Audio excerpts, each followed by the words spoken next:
interview. Like I've sat in front of military boards where you're talking to a fucking lieutenant colonel or full-bird colonel. Like, okay, well, what the fuck? I gotta redo this. I don't know, that, like, civilian job interview is nothing. Especially for fucking Walmart for 6 weeks, if that. By the time I probably actually get on board and get into the groove of working there, damn it, I'll probably have my other job or have my license stuff figured out. Yeah. So it's one of those little things where it's like, yeah, it's kind of silly right now to do it, but, you know, just working there at least to make a little bit of cash until I can go do my actual job. I'd like for this to be my actual job, playing games all day, but hey, being a streamer is a lot harder than what it looks. Okay, there we go. There's those two. But at the same time, like I said earlier, my buddy asked me the same thing. He said, you know, why don't you just wait it out? You know, why do you want to deal with customers at Walmart? I told him, like, man, the way you look at it, like, I ain't dealing with the customers gotta deal with me. You know what I mean? They gotta deal with what I do. I'm not worried about them. Plus, hopefully, it's just a job where I don't interact with the public all that often. I do better when people are sick and on death's bed than I do when somebody doesn't get their way at a Walmart. I just don't have the patience for it.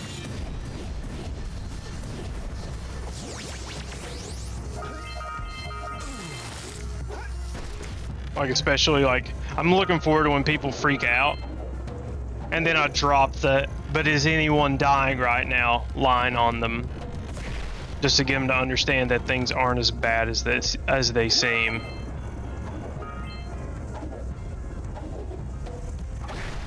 That's always my go-to line when people are freaking out, like my mom or like just family members when they're just having a hard time figuring something out and they're getting stressed. Like, my favorite line's always, is somebody dying right now? No, then why are we stressing out? That's my go-to.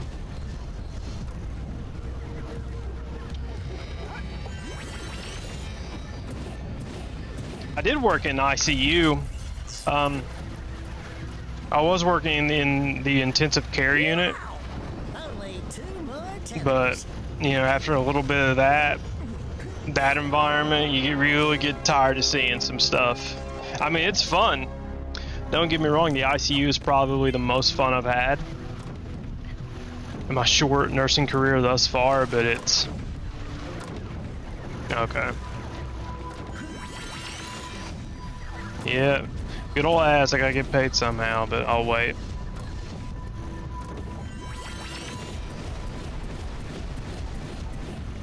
Yeah. I don't know what Twitch is gonna do, because I've seen all the big streamers complaining about how Twitch is constantly, like, changing their pay.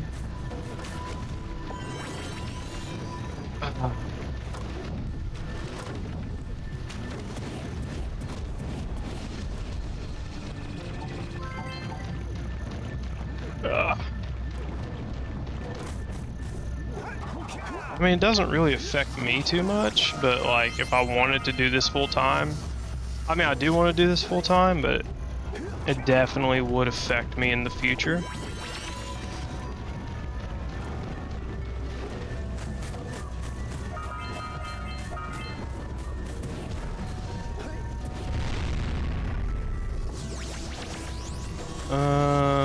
Let's go here first. Yes, the ambush. The ambush. Look out, Jack! It's an ambush! Let me know when that, let's see, ad gone, but part of our...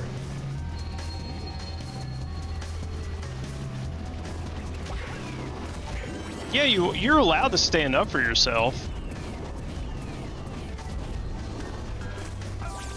And like, working in an ICU, like, there's, you know, I've seen plenty of stuff, heard plenty of stories of trauma and stuff like that. But I don't have to tolerate it from people I don't want to. That's the beauty of it. Is like I don't have to. If a customer's having a bad day, well, that's on them. Just because they're having a bad day doesn't mean I have to react the way they want me to react. I'm sorry, you know. Now, like when I was younger, I've been on the receiving end of several freakouts from shitty customers. But at the end of the day, it's not a thing I have to worry about. Now, like in a hospital and stuff, it's a little bit different. It's actually way different. It's actually a lot larger concern. But like I said, it's an entry-level position that I'm going to stay at for maybe a little over a month. They don't know that yet, but they're going to find out. Just to bring in a little bit extra cash. But yeah, the whole fucking licensing thing is dumb, but it is what it is. But yeah, you are allowed to stand up for yourself. You might lose the job, but you know, it's what's more important, your own sanity or somebody else having a bad day taking it out on you.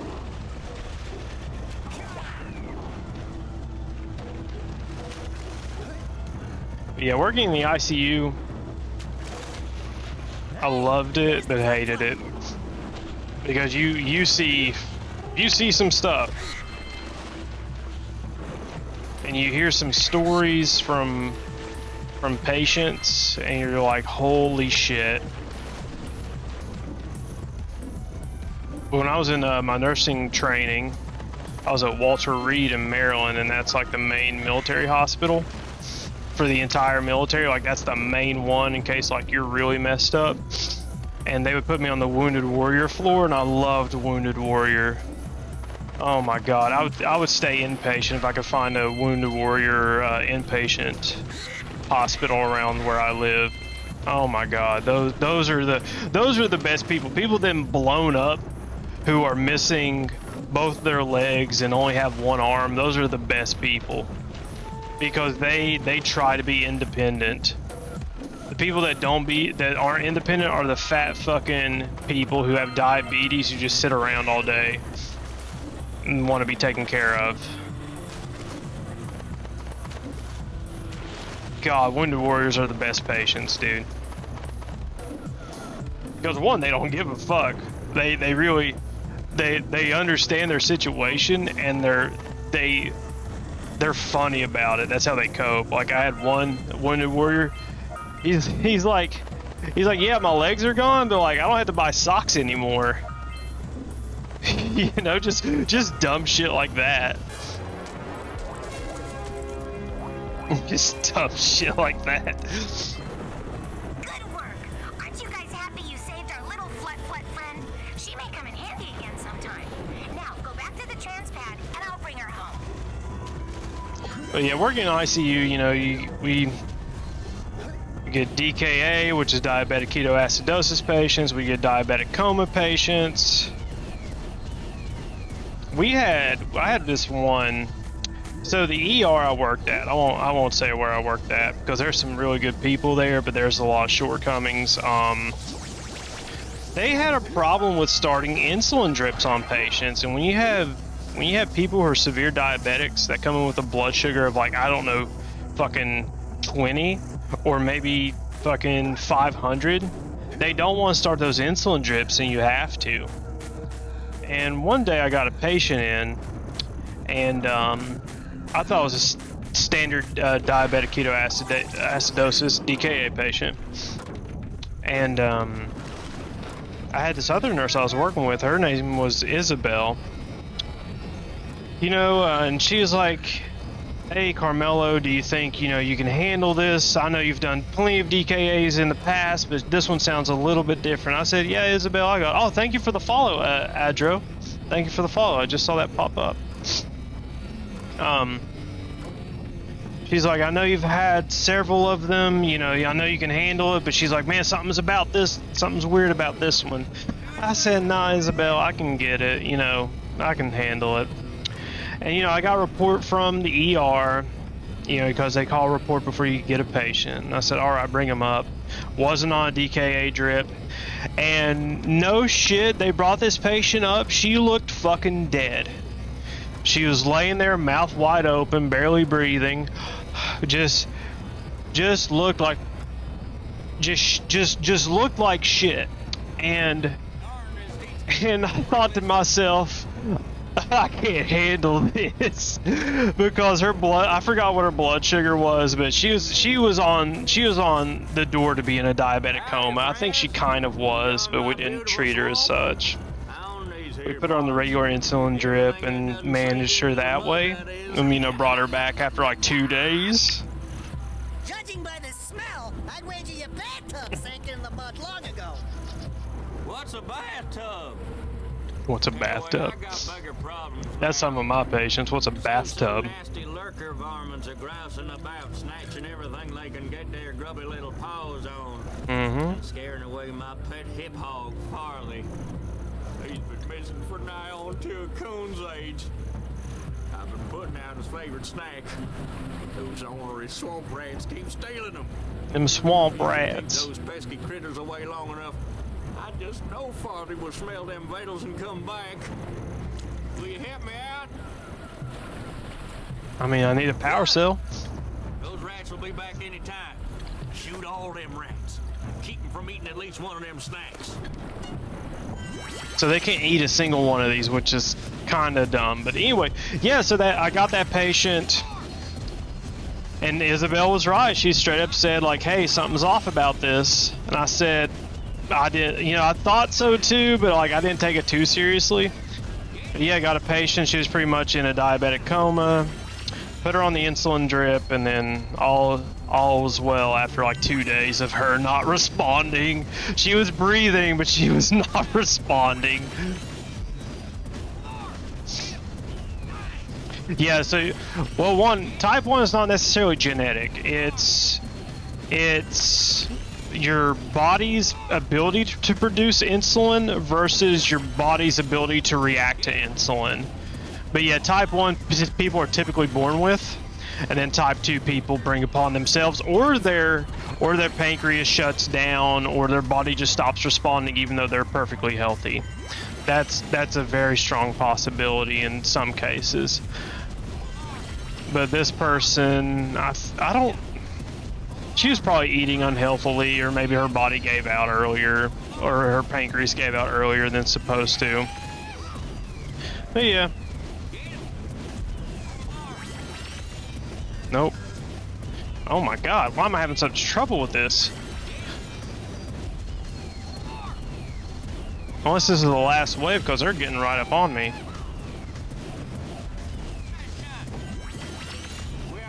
Okay, that was the last wave. You sure know how to shoot.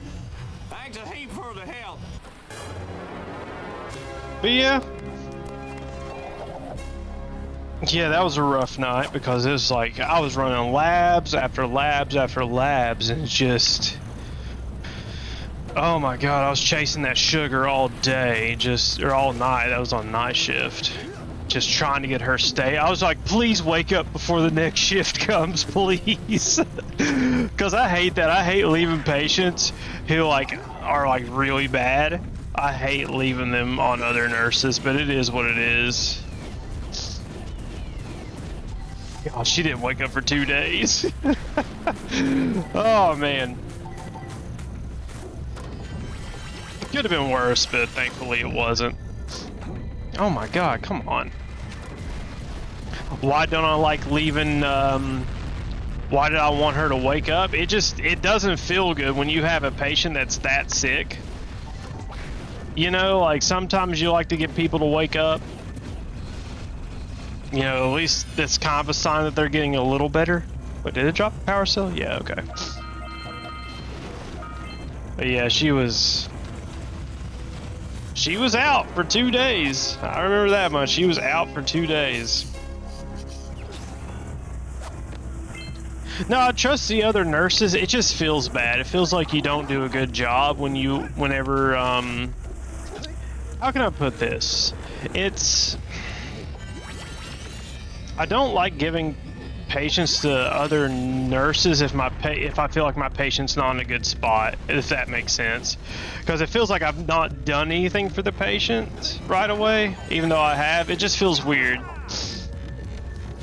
Like I'm just somebody who just wants them fixed like right away. I don't know, it's a me thing, I think. And some nurses are cunty, but the ones I worked with were all very cool. But there are some, man, they got personality problems they gotta work on. That's for sure.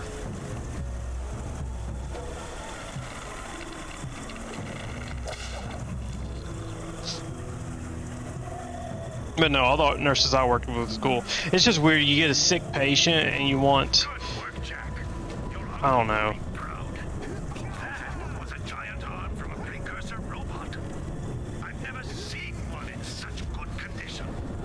I can't imagine what the lurkers wanted with it, but we sure didn't want them to get it. Like typically, like when I get a patient, I want them to be pretty good looking Still fall short of hero. when I leave. Like I want them to be looking pretty stable. But that's just me. That's just a me thing. And one, you, like, it's not, also, like, don't trust other nurses. Like, if I were to work with nurses, I wouldn't trust them, but also, like, you have to know that, you know, not everybody's perfect. And the biggest thing is charting, you know? That's really it. When you chart stuff, if you're good at charting, or if, at least if you're thorough about it, then, you know, like if you have a nurse who's scatterbrained like I am, like even though if I'd give a nursing report, it's not up to par or not the best nursing report, like at least I chart enough for somebody to go into the chart, look and be like, oh, this is what they did, this is all the labs, this is what the vitals were. Wow, I'm missing 4 there, huh? Oh well.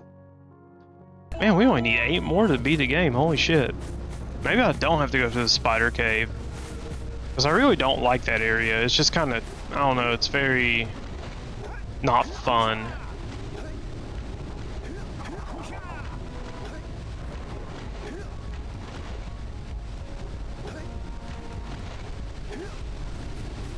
But no, I've trusted every nurse I've worked with.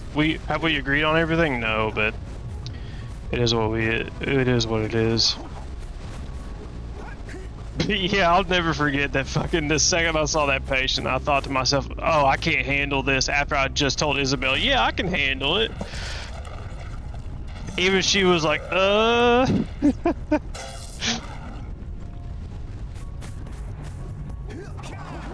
Which, again, just insulin drip.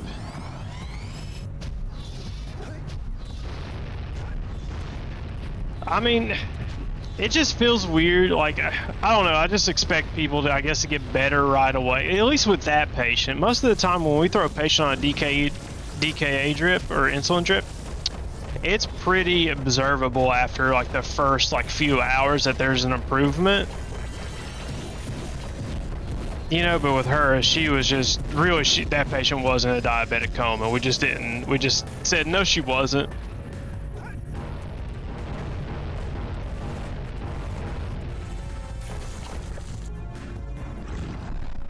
But no, I didn't abandon. It's just kind of hard to like, yeah, you want to go home at the end of your shift, but I don't know. It's almost like whenever you have to like leave for the day and leave a patient, it's like starting something and then not finishing it. Well, okay, so I was working in it was a military treatment facility, so military hospital. She could, English was not her first language, and her husband was deployed. So her husband was deployed, English was not her first language, and she kind of just let it go.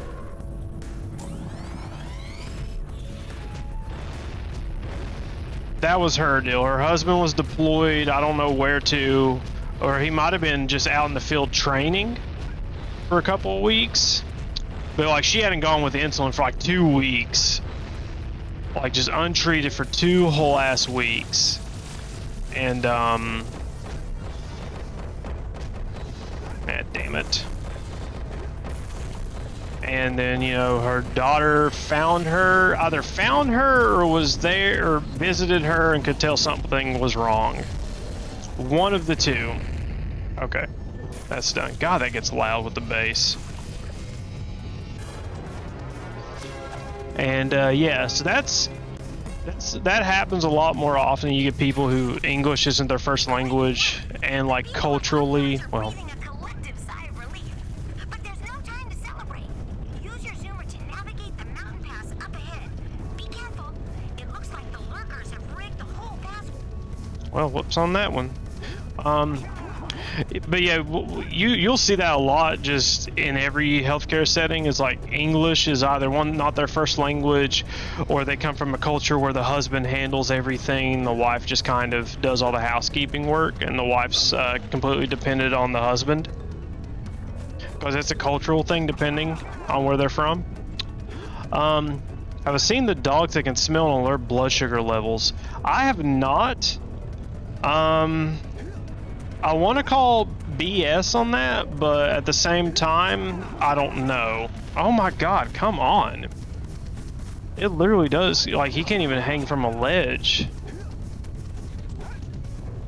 I just killed a mini boss and I'm still having trouble. Or a main boss, I guess.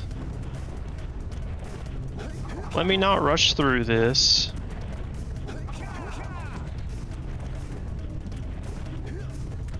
There we go.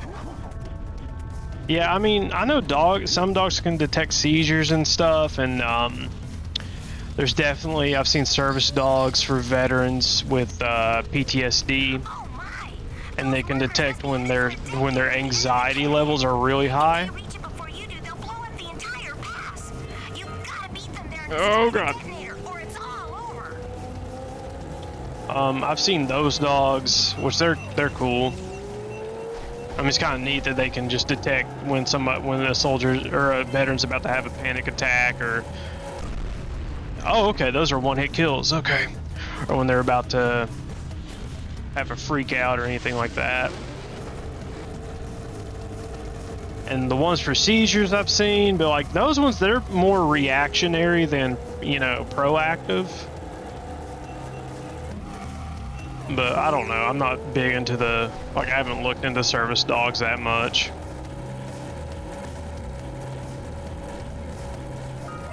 Okay, so now I just gotta stay ahead of the pack here and we win. Or just hit a tree.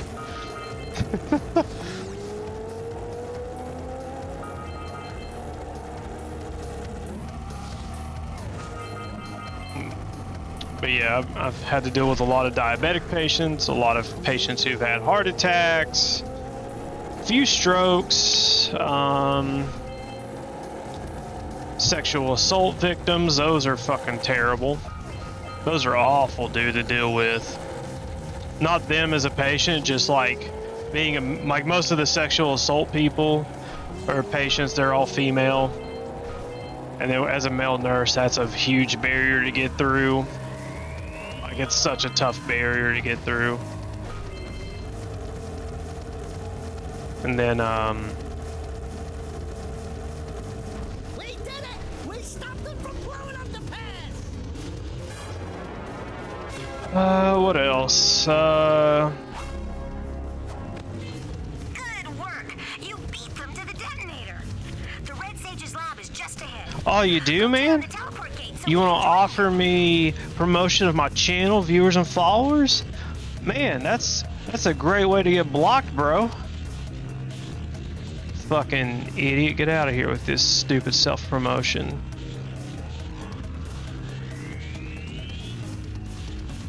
I don't do that stupid shit. I think it, like, instead of sampling blood on machine. Well, so that's not how that works, unfortunately. Because the way, so like I get what I think the way I would see the dog being used is like when your blood sugar gets ridiculously high, but you have to have that machine. You have to have it because the amount of insulin that a patient injects into themselves is not always the same amount. It's just simply not.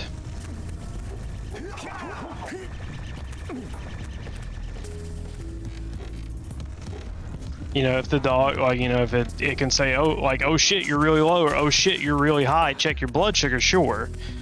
But at the same time, if you're just compliant and, you know, self-management, you wouldn't really need a dog to tell you that. If I'm losing body parts in those things. Holy yakkow! The Red Sage's lab looks worse than the Blues. Well, it definitely looks as though there's been a struggle here. I'd hardly call it struggle. Would you, dear sister? Certainly not. The Red Sage gave up with so little effort. No fun at all. Gall? Is that you? You've finally gone off the deep end, eh? And Maya, I told you the Dark Eco would affect you both. Nobody ever listens to old Samos. What have you two done with the Blue and Red Sages? Don't worry about your colorful friends, you old fool. They're perfectly safe in our citadel. Our special guests. They have graciously agreed to help us on a little project. You were wrong, Samos. Dark Eco can be controlled. We've learned its secrets, and now we can reshape the world to our liking. You can't control Dark Eco by itself. Even the Precursors. Until now, we've had to scrape by with what little Dark Eco we could find near the surface. But soon, we will have access to the vast stores of Dark Eco hidden deep underground. Not the silos. I'm not gonna ban you, bro. I can handle a few dumb jokes. I'm just waiting for the cutscene to end. But that's impossible. Only a Precursor robot. Oh, don't look so upset, Samos. We've got big plans for you.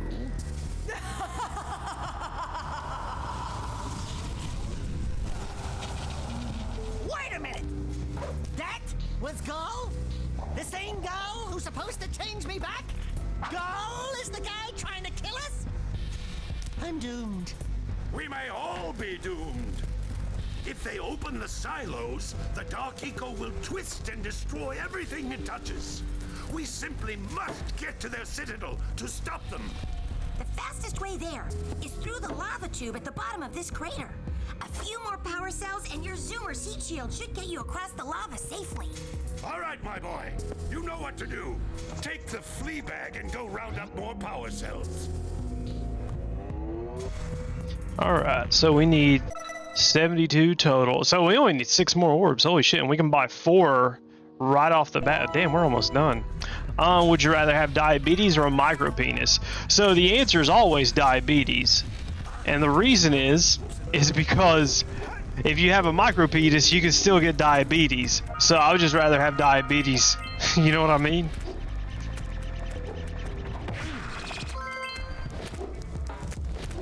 Okay, let's talk to these guys. Buy 4 orbs. I think we got visitors. You think, Willard? Howdy, strangers. Passing through. Us too. Well, we gotta be moving on. Nothing to see here. I thought you said this was a priceless gem worth... Willard! Actually, we want power cells, not gems. We got 4 of them. You want them? What Birdbrain here is trying to say is, we may have a few power cells laying around, and we might be willing to part with them for 90 orbs each. Where have I heard that before? Hey, how do you two geniuses expect to get that big gem out of here anyway? But yeah, diabetes. Well, smarty pants, we got 12 more years of digging to figure That's that the out. answer. Gordy, wouldn't it take less time if But you loved too? now, that's the extra layer.